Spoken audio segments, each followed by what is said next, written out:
The Four Sacred Fires, and an Indigenous Traditional Teaching by Indigenous Medium Shawn Leonard. The Four Sacred Fires Introduction. Gwe, Wadasi na Pegason. Hello, I am glad you came, in my indigenous language of Mi'kmaq. The Four Sacred Fire teachings was shared with me when I was visiting an Ojibwe mother and grandmother of Sagamok Anishinaabeg Nation, and most importantly, a good friend named Patricia Toulouse in Ontario, Canada. I was in Ontario in the summer of 2022, primarily to film the third season of Spirit Talker, which is a TV show in Canada on APTN, a national Indigenous programming channel within Canada. Spirit Talker also happens to be the title of my first book with Hay House Publishing. I had the opportunity to meet Patricia during the filming, as she is a traditional medicine practitioner and was featured on one of the episodes in Season 3 of the TV show. Patricia shares her wisdom wholeheartedly and helps many people with her knowledge of herbal medicine. Patricia and I were on the largest lake island in the world, Manitoulin Island, which is found within Lake Huron.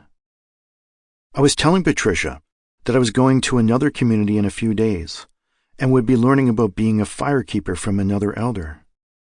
It is important to honor the people who have shared teachings with you. It was here that Patricia shared with me this teaching of the Four Sacred Fires. Just as the title of my oracle cards, Wisdom of the Elders, was properly named, Patricia explained to me that the fire is sacred to all of creation, and it is recognized as a living thing.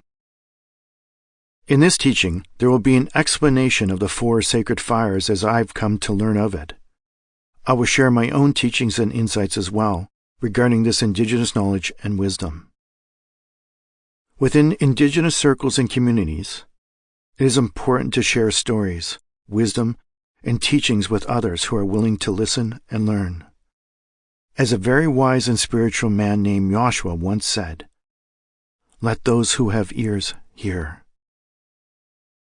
The teaching shared here is true Indigenous wisdom that will help you remember your connection between the Creator's universal sacred light and the four physical emanations of that light. The four sacred fires are Grandfather Sun Sacred Fire, the Earth's Core Sacred Fire, the Ceremonial Sacred Fire, and your Heart Sacred Fire. Included in this audio teaching, I will also share 4 meditations and 1 personal ceremony you can practice daily or when needed. Understanding and implementing these exercises within your own spiritual practice will help you align with the Creator's sacred light and help you reconnect with the source of all things, which is unconditional loving light. I share this wisdom with you with an open mind, an open heart and spirit. These teachings have touched my spirit, and I know will touch yours as well. I'm excited to share these teachings with you, and I believe they can be life-altering for many. They were meant to be shared with you. It is the Indigenous way to share stories and teachings. We are spirit first and foremost, which I believe has taken temporary form within your current physical body. The orb of light, which is your spirit, will return to the Creator's sacred light one day in higher level energy of the spirit world. There is a sacred light within all living things, and all things are living within the same light. There is no place that the Creator's light is not. Lift up the stone, and you will find me there. Split the piece of wood, and I am there. Ancient teachings from other Indigenous cultures, including Indigenous peoples, have always known this truth and reality. You can remember, observe, and celebrate this connection by knowing, honoring, and working with the Four Sacred Fires teachings and exercises included. Enjoy, my friend, as I share these teachings and wisdom with you.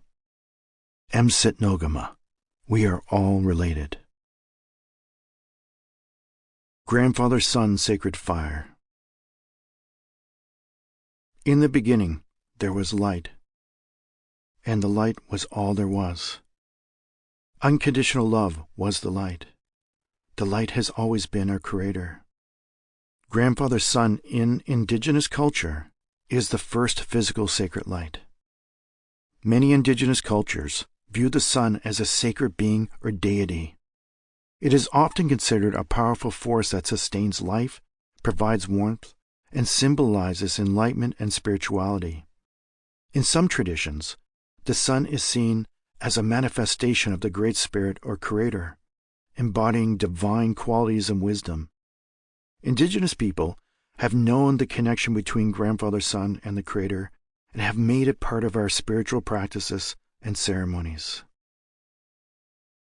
All Mi'kmaq ceremonies that I know of begin in the easterly direction, where the sun rises to honor the first sacred fire and the beginning. All solar systems circle a star like our sun, and the planets are the offspring they co-create with the Creator's intention. The omnipresent consciousness of the Creator and Grandfather Sun co-create all things in the spirit and physical worlds. The physical manifestation of Grandfather Sun and Creator has come to express him and herself as humans, plants, animals, and our perceived inanimate objects such as Grandfather Rocks and Grandmother Moon. All things moving and unmoving. When a star being such as our own sun lives its full life and has finished its physical emanation as the first physical sacred light, it expands and absorbs many of its planets in the system. Then a star, also known as Grandfather Sun, undergoes a supernova. It expels a significant amount of material into space. The exact composition of the expelled material depends on the mass of the star and its evolutionary path. Generally, the outer layers of the star are ejected into space, creating a phenomena known as a supernova remnant. Through the Creator's divine intention, which is the law of attraction, all things come together as a continued physical manifestation and ongoing evolution to become a new beingness. Grandfather Sun has to shed its old physical form to become new star beings. Each shard of light is physically expelled into the universe. Each one of us is a shard of that first sacred light. A supernova doesn't directly create life, but it plays a crucial role in the process by which life-supporting elements are formed. When a massive star reaches the end of its life cycle, it undergoes a catastrophic explosion known as a supernova. During this explosion, immense temperatures and pressures cause fusion reactions, forging heavier elements like carbon, oxygen, nitrogen, and iron from lighter elements like hydrogen and helium. These newly formed elements are then dispersed into space by the explosion. Over time, gravity, or what I like to call the Creator's intention, causes these elements to come together, forming new stars, planets, and other celestial bodies, including those with conditions suitable for life. So indirectly, the elements formed in a supernova contribute to the chemical composition of planets like Earth and the development of life as we know it. This process has gone on, billions and billions of years, if not for an eternity. The light moved into the darkness of space to know itself as the light. It had to experience and understand what it was not, very much like us leaving the light of the spirit world to come into the physical world. This process is without end, and the continual expansion and transformation through many lifetimes each of us live. Through all and every physical and non-physical object within our universe, multiverses, and multidimensional locations. The light which was the first sacred light of Grandfather Sun must expand to grow and know itself and continue to grow and evolve.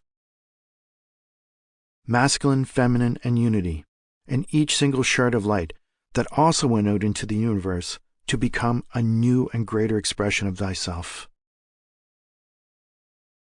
Not only did the light of the Creator create one universe, but a multiverse of many dimensions that are all interconnected.